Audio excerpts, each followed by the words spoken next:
EXP, welcome to the Level Up event. Uh, my name is Sean Murphy. I am the Vice President of Growth at EXP. I share the Vice Presidency with Amy Weaver, who works mostly the West Coast, but that's because of time zone. We're truly a global company. I personally have been in real estate for 22 years. You know what? I'm going to stop right now. Chris, we got a very special announcement, don't we have to make that I haven't heard today? You told me 10 seconds ago. That was the first I heard it. So I was looking at my calendar, and ladies and gentlemen, today is EXP's 12th birthday. Glenn Sanford added himself as agent number 1 on the 6th of October, 2009. So I'd like to congratulate EXP and Glenn on a fantastic 12 years. It's truly a pleasure to be here. So let me continue. My single real estate office sold over 3,500 homes in the last 3 years before I came to EXP, and I came to EXP 5 months ago. I believe that the 517 people that I had recruited to my little San Diego real estate office, that was a rock star. I couldn't get any better than that. And then I met Chris. So, my thinking was bring him in 1, 2, a team of 4 would have been fantastic. But that was my small thinking. Chris, this is Chris Gercio. He is the operations manager for a luxury team in San Diego, California, named the Middleton and Associates team. And Pete knows real estate. Pete truly does know real estate, and that's largely because Chris knows real estate. But I'm going to introduce Chris Gercio here. He is the godfather of large organizations here at EXP. So on EXP's birthday, we're going to bring in the OG large organization specialist and the man who attracted our largest organization, Fortune Builders, to EXP. Chris, tell us a little bit about your journey coming here to EXP. Super convoluted compared to most agents. Started out as an assistant district attorney and now in New York, and now here I am as a realtor and an operations manager in San Diego. So too long a story to cover how I ended up there. But, we were a very large team at Coldwell Banker.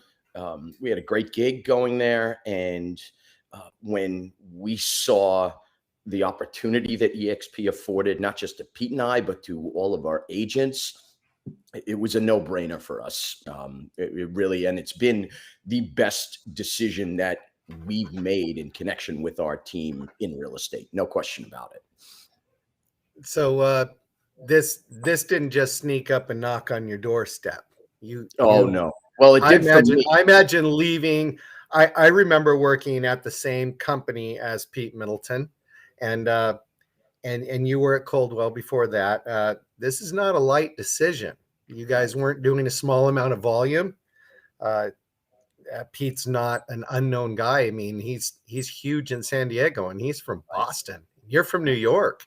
Yep. So coming to EXP, that in itself had to be a huge decision for you. Yeah, it was something where we had been looking around, and I didn't know. Pete was playing it very close to the vest that he had been looking at EXP for over a year and was doing a tremendous amount of research. And then as things were starting to progress in our talks with other brokerages, looking around at our options, that's when he brought me into the loop. And of course, my first reaction is, what the hell is EXP? What are you talking about? And it wasn't until I went home that night with my head ready to explode that I, started doing research. And I watched Gene's, old video, one of his original videos. And probably within 20 minutes, I was hooked on the concept. And it was 11 hours straight that night. I didn't sleep at all, and actually showed up the next day wearing the same suit. I hadn't even showered, and just burst into Pete's office like, we need to do this right now, like immediately right now, because it was the smartest thing we'd ever seen. Oh, yes. That's what I've heard over and over again. Now, you didn't think small.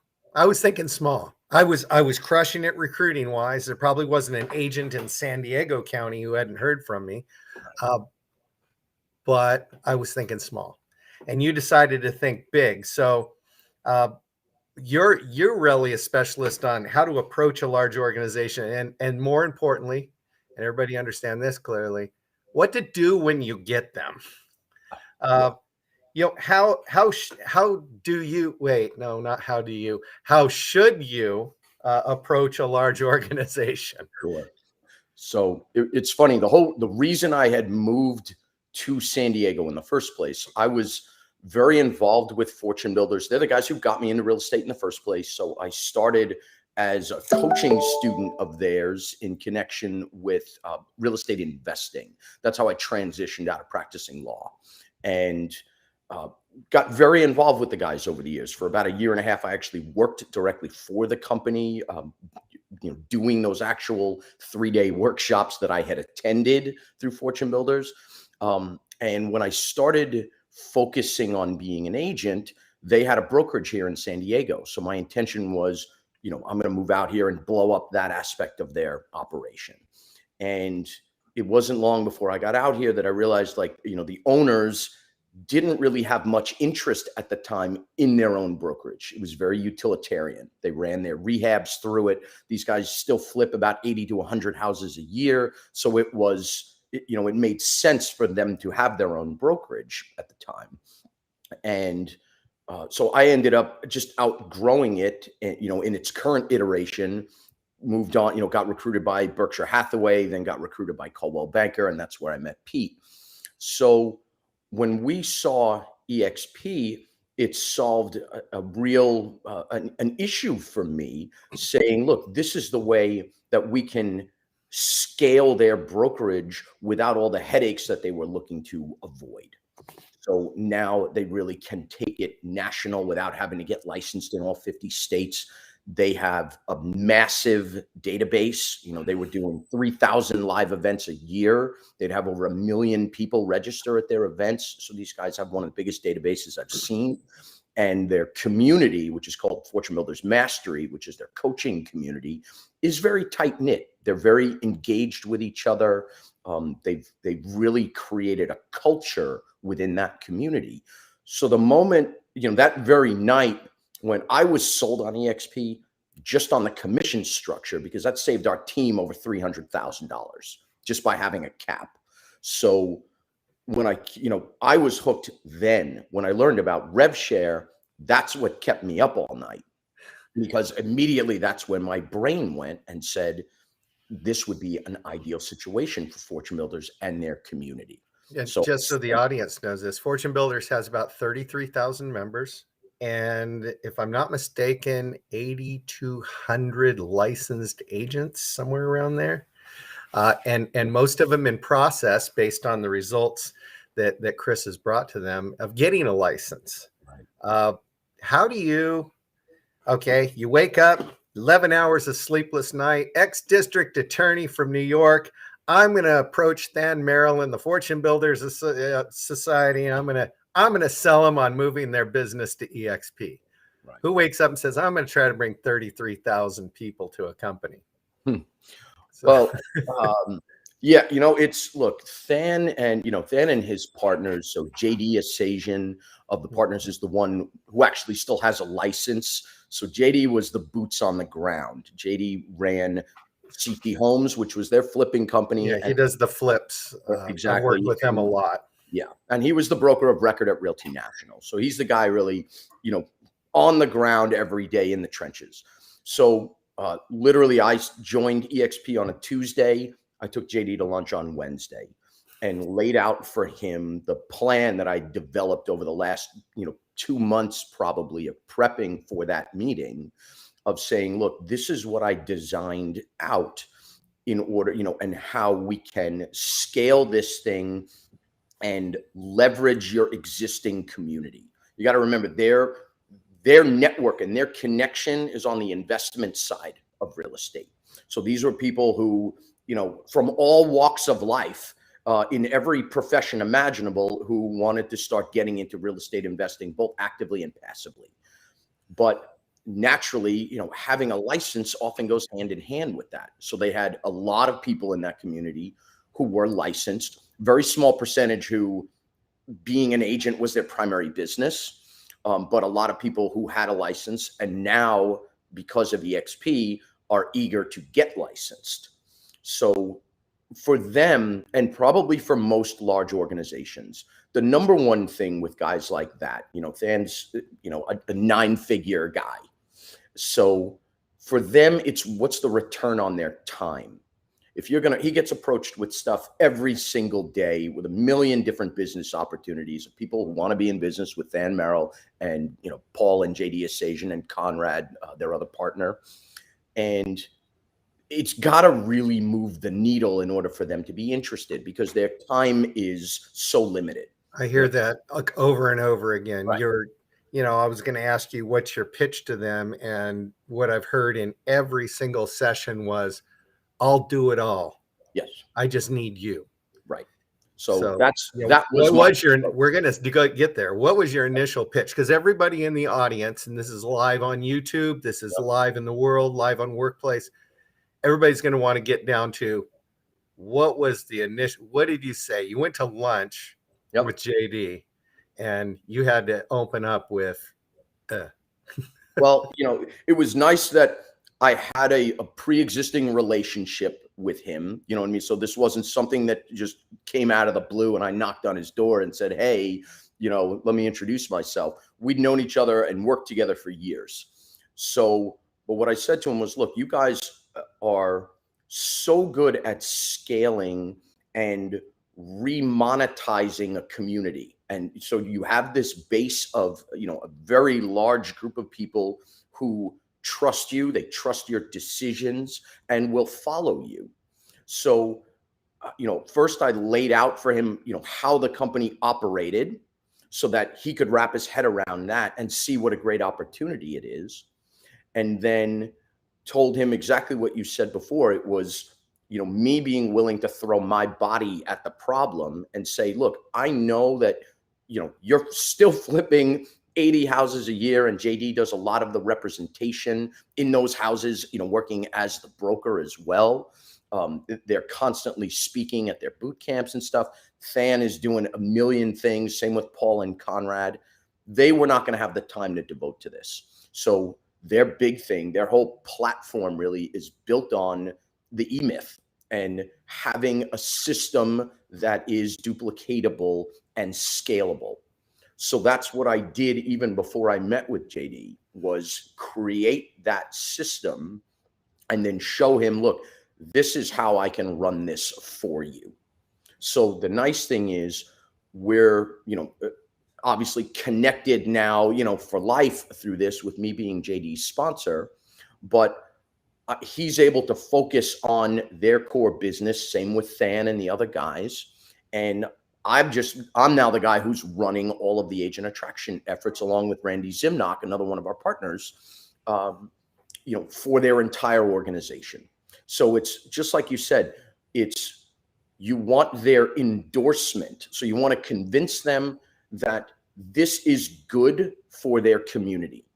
And Than and JD actually did a ton of due diligence on EXP. Jason Gessing was even kind enough to come out to San Diego and have dinner with the two of them as sort of a final assurance, because when you have a large organization like that, Fortune Builders all in with their ancillary coaching programs and things is probably upwards of 50 or 60,000 people in their program. And then a lot of other people just connected through attending one of their events. When you're going to introduce something new into that ecosystem, they need to know it's legit, because all of a sudden, once something like that gets in, it's tough to contain. And if it wasn't a legitimate company, that can be a problem that spreads. So they're going to want to know right off the bat, okay, is this company legit? Is this something we want to introduce to the people who trust us? And then, when you came here, when did Fortune Builders come on board? When did they came on in May of 2020? So in May of 2020, we had about 24,000, 25,000 agents. Like that, yeah. Not very high on the adoption curve. You're selling you're selling the second iteration of a technology there, and most people don't touch it, until it's Windows 7 or iPhone 7, So you were really groundbreaking, and that is only a year ago.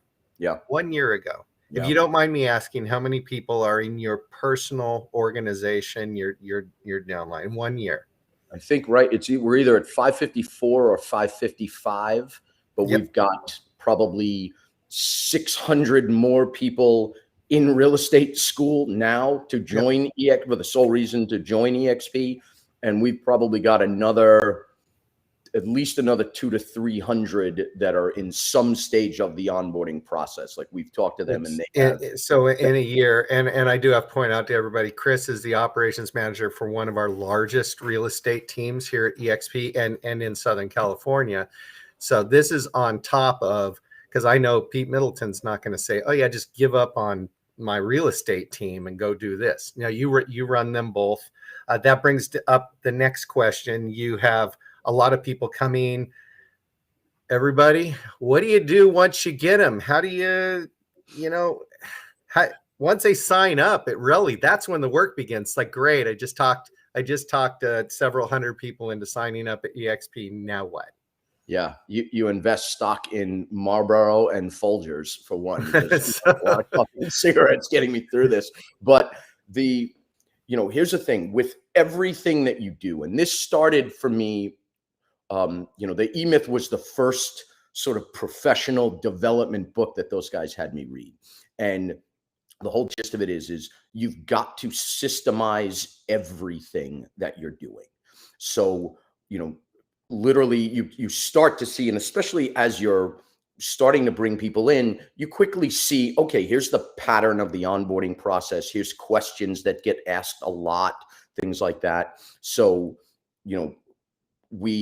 before I even met with Fortune Builders, I had started a pipeline in my CRM that I had designed, and it's evolved a lot over time so that everything is essentially automated in terms of. You just took a generic CRM and added your own custom steps, because there is nothing that was designed for this. Correct. So it was a sales CRM. It wasn't even really a real estate CRM that I was using, but I liked it because it was highly flexible and customizable. So I literally built out that pipeline, and it's continued to grow and get more detailed over time.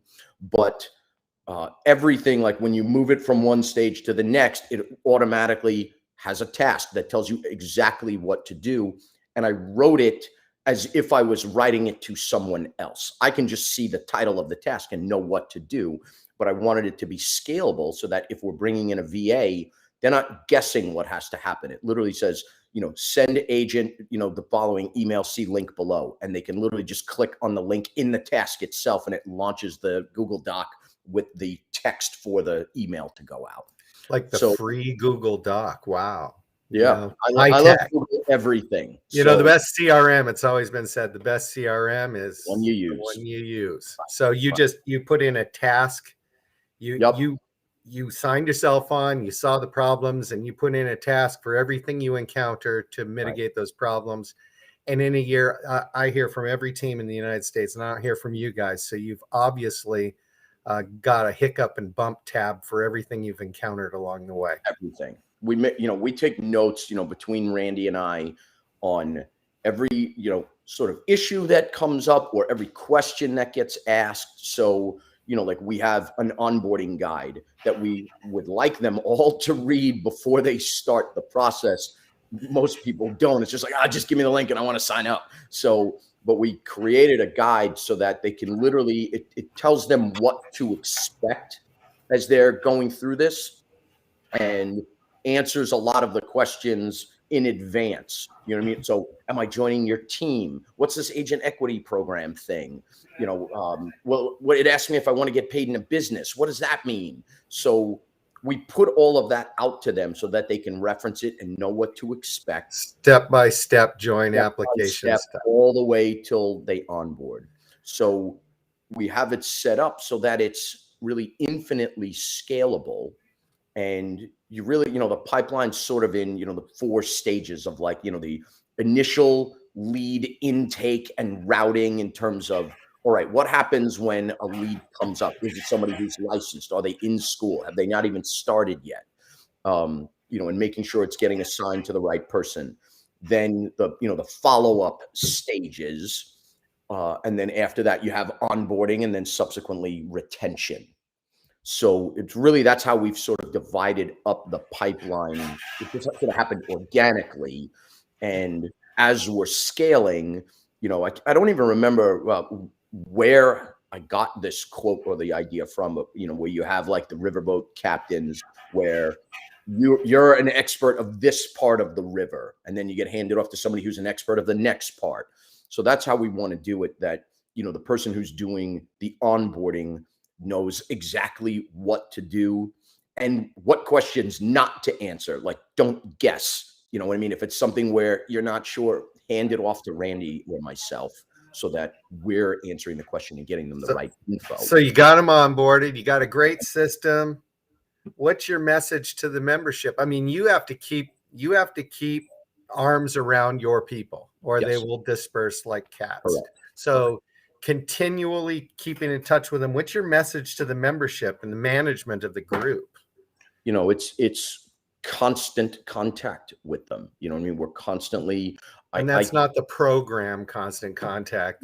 No, exactly. Phone going off 24/7. Literally staying in touch, constantly reaching out. And again, it's all a system. So like if they're in the onboarded, like active stage in our pipeline, if their activity log is dormant for 60 days, meaning like there hasn't been email or text communication with them or something, that triggers a task that says reach out. We'll go through, if we see that somebody has been dormant, like they're not attracting any agents, they're not doing any real estate transactions. Typically, it's simply a function of time before that person decides to offboard. So we try to reach out and say, okay, look, well, what was your reason for joining? What's going on in your business? Sometimes it's life stuff that happens for people. Sometimes it's just simply, I bit off more than I could chew and I don't really want to do this. And sometimes they're just stuck. So, I end up doing a lot of therapy type calls. Retention is like counseling. Exactly. And sometimes, it's, Randy's much nicer about it. I'm much more of like the, snap out of it, kind of, in their face. Like, you can have excuses or you can have results. What would you rather have? Stop whining to me and telling me like, oh, I'm so busy. I'm this, I'm that. I always just tell people, you've got to ask yourself, how bad do you want this? And what are you willing to sacrifice? Don't tell me you can't find time during your day to get stuff done. You know what I mean? You got your onboarding, you got your kind of your retention or keeping in touch with them. Now the consistency. How do you manage these groups? And you can't have a Pete Middleton in the same group as I just signed on. They don't want to hear the same thing. Right. Pete's more interested in compensation models and mass agent attraction, and the new person's more interested in how do I fill out a contract. Yep. We have, like in San Diego, for example, a member of our team who is a certified EXP mentor. We make sure that anybody who is, and it's a guy we've had a relationship with Pete's known him for 15 years. So we make sure that everybody is going through his mentoring program. We really call that our farm system, before somebody could even come on our team. We do various trainings throughout the week. We have something happening almost every day within our organization. I happen to focus on the agent attraction component. So, I do a training once a week on that. And a lot of it is just going over the system, covering, objections and issues that came up the previous week. Pete does a luxury skills training once a week. Randy and Brian Yarber in our organization do a lot of, because of our demographic, which is primarily investor agents, we do a lot of training on that and showing them, look, this is how you can leverage your license to get a lot more business. So we focus a lot on that as well. Do you run your own licensing program? We do not. Yeah, We've thought about it. You have coaching. Yeah. You do assist them in finding licensing, and you definitely have concierge onboarding. Yes. So, your coaching, you're specifically geared towards growth, obviously, or you're faking it well. Um, how do you continue growth with them? What's your message to them? Because Fortune Builders is all about increasing your net generational wealth. Correct. So, So what's your message to them? How do you get them to get going? Where do you point them?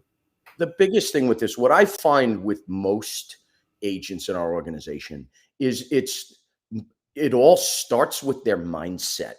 You know what I mean? A lot of them, they have joined EXP for a reason. They looked at it and was like, yeah, I get it. This makes sense. But there's, levels of embarrassment or shyness or, a poor self-concept. So So you they're get like, an ex-New York district attorney to take the care, concern, and worrying out of the equation. believe it or not, right? The irony is thick. So, but so that's what I focus on a lot with our people. And, I push those people who want to be pushed. Certain people, if they're just like, I don't ever want to recruit, I just want to sell real estate. Look, that's fine. But if you want to recruit, then listen to what we have to say. I didn't invent any of this stuff. I watched probably every video that Jay Kinder had online, and Brent and Gene. It was hundreds of hours of, studying the not just the methodology, but the psychology behind this. And Dan Beer summed it up perfectly when we were at the Sprint in Denver, when he said, you got to focus on the person, not the model. And I wrote that down, and we actually now have it, in our website for the group, because so many people are running around, they get nervous, and all of a sudden it's just EXP vomit all over somebody. And that obviously does not work. It's going to turn a lot of people off. So, I really try to give them, it's not even really a script. It's an understanding of the components of the conversation, because otherwise they're going to be trying to memorize a script, and it's, they keep going back and looking down like, oh shit, what was I supposed to say next? What was my next question? Rather than having it be a natural, fluid conversation. So when they ask me, well, what do I say when I call them? Start with, hey, what's going on? How are you? What's happening? What's cooking? How's the family? How's business? Blah, blah, blah. Ask them questions. Selling isn't telling. You know what I mean? And make no mistake about it, this is a sales call. When you're reaching out to attract somebody, at its essence, it is a sales call. But you've got to make that call knowing you have the greatest product for them to sell. You're not trying to bring someone in because I'm going to make money off of you. This is, hey, I'm having the best experience of my entire life. I want to share this with you. Take a look at it. And when they get up, we do a whole series of trainings on objection handling, most of which are handled with the question, why? You know what I mean? Oh, it's not for me. I'm not interested. Why? And then shut up. Let them answer you. You know what I mean? One of the best techniques I learned in the DA's office was how to master the uncomfortable silence, because, Jordan Belfort, whoever talks first loses. So ask that question and leave it hanging out there. Let them tell you what it is that their objection is, and then dig deeper and say, well, why do you have a problem with that? EXP is just all about recruiting. You know what I mean? Well, feel, felt, found. You know what I mean? We teach our people a lot of just the basic sales techniques. Dude, I totally understand how you feel. I actually felt the same way. But when I took a look at it, what I found was X. And so you're never being argumentative with people. You're never being, it's really taking the time to teach our people, guys, this is pretty simple. Most agents out there are thinking about EXP.